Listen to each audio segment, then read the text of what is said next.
session a month ago, we talked about bookkeeping. So we talked about the different tools and templates that you need to have on hand for your bookkeeping system, for how you're tracking expenses, keeping track of cash, advances, making payments, and then storing your receipts and documenting all of your financial transactions. So that was sort of the day-to-day bookkeeping part.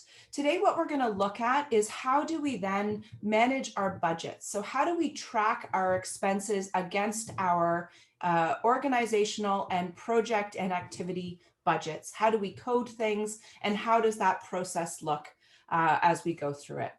Okay, and as with all the trainings, I really hope to have this be a dialogue as much as possible. So please ask questions as we go. We don't need to wait till the end. Let's have conversations about the pieces that are most relevant to the work you have. Any questions or concerns? If you have any specific questions related to how this would work in a real world example of a project you're working on, that's also very helpful. So please engage and feel free to speak up as we're going through the presentation slides. Okay.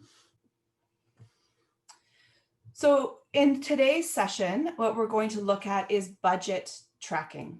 So we're going to look at the different types of budgets that you may have, how to code your budgets for use in your bookkeeping processes, and then how do we take what you're using, what you're producing through your bookkeeping practice, and use that to provide, to track expenses against your budgets and to do financial reporting.